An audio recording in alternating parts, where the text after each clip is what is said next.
about what I did in Africa, and that way some of those questions might even be addressed in what you hear from me. So I'm going to post some links there, and first of all, I just want to let you know that I'm pretty much just an ordinary teacher here in Canada. Nothing too special about me. I work at an ordinary school, not too much different from you guys. And how much snow do you have right now? We have a lot of snow in Montreal. No snow. Well, I'm very jealous because we have a lot of snow right here in Montreal. And today is our first day back after the holidays. How about you guys? Same. See, so lots of similarities there. We're pretty similar to Americans in many ways. So I'm pretty much an ordinary teacher, but I've had the opportunity to do some really extraordinary things and meet some really extraordinary people, and that's what I want to share with you today.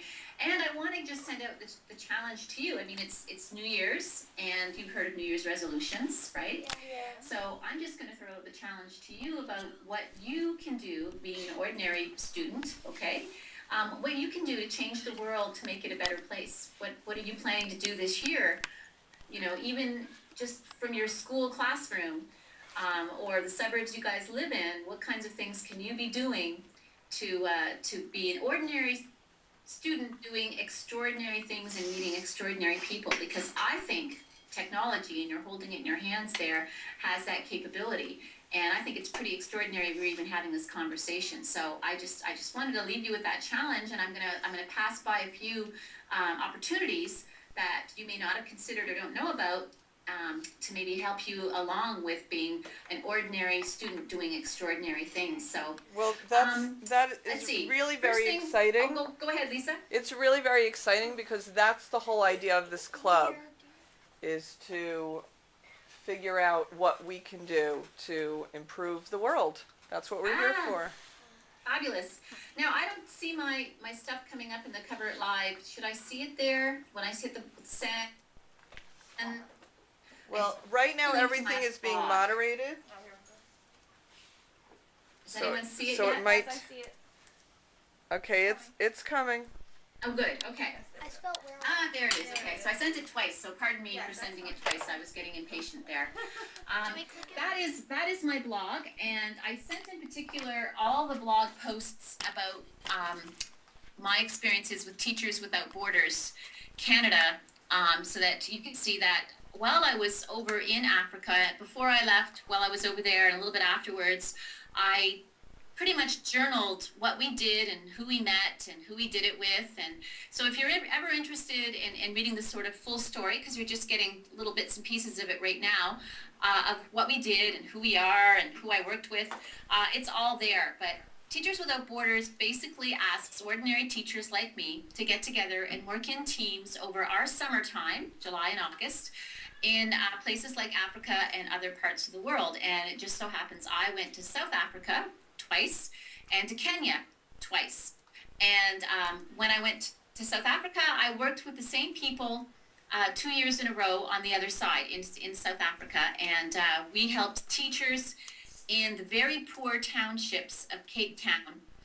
I've got a little bit of feedback going on there, so I'm not sure if you want to mute yourself, Lisa, as I'm talking, just so we don't have that reverb on there. And the second year, when I went to Kenya, I went to a different location in Kenya, met some different people, and did some different things. So just to make that clear about what I was doing. But our organization is explicitly designed to help teachers in those countries in very rural areas to become better teachers. Because you are probably, every once in a while, I bet you have something called a professional development day where you stay home from school, but you know that your teachers are supposedly off somewhere doing something and learning to be a better teacher. Yeah. Nod if you've heard of this. If you've heard of this before. Yeah, okay. Well, in many countries, they just don't have the resources, and they can't afford for those teachers to have those kinds of opportunities to go to workshops and learn how to become better teachers. And they also don't have very many resources in general. In fact, when I was in Kenya, it was extremely rare to find a school, and I visited many schools when I was there because we wanted to get to know what the teachers were like and what their conditions were like. It was very rare to find a school that had electricity. Can you imagine?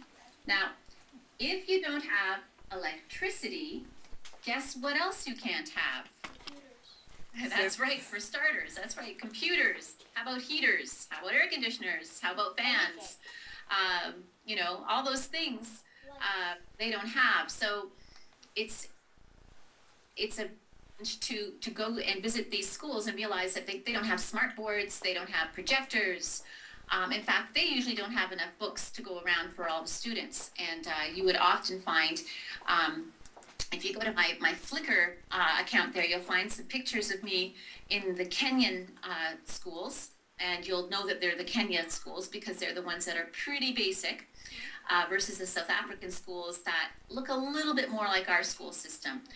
And so I know you wanted to talk a little bit about educational inequities today. Well, how's that for an inequity? Not even to have a basic electricity in your school, and not having the resources to do that. And maybe I'm just going to throw out the question. I'm going to ask you to raise your hand if you agree with this statement. Okay, the technology that I have in my school helps me to learn more, learn faster, and learn better. How many of you agree with that statement?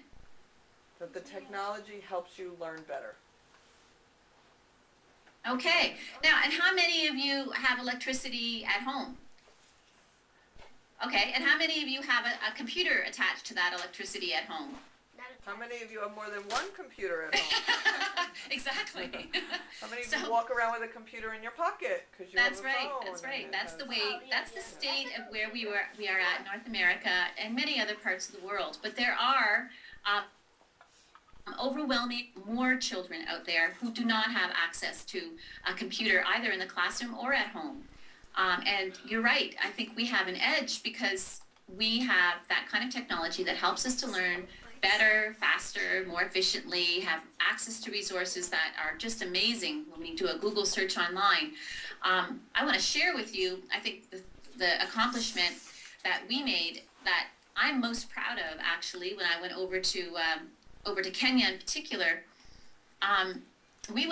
This past year, we went to a very, very remote area of Kenya. In fact, they just put the roads through a couple of years ago. And this is a town that is right on the shores of Lake Victoria. Lake Victoria is the largest lake in the continent of Africa, and it's one of the largest lakes in the world. It's also the second most polluted lake in the world. And there's some real problems because of that within the local economy and within the area itself, because they rely very heavily on fishing. The fishing industry is quite large. But let me tell you about Mbita, before you move this on, area that we were at. Can I just ask you to pause for a second? No problem. I just want to make sure I understand what you're saying. So you went to an area that is dependent on Lake Victoria? Yes. But Lake Victoria is the second most polluted lake in the world. That's right. That is correct. So they depend on this very polluted area. That's right. And the reason it is polluted, it's not polluted in the same way that we think of pollution being chemicals and being toxic acid stuff that is undrinkable.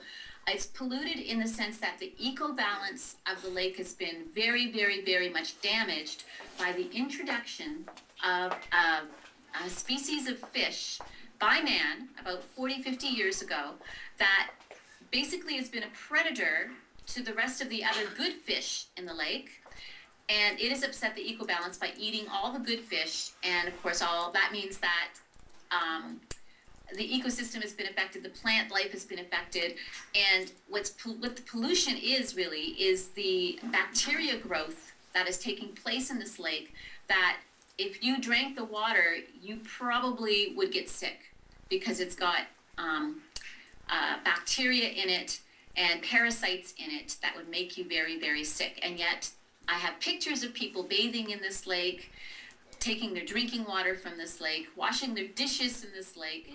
And so that's part of the problem.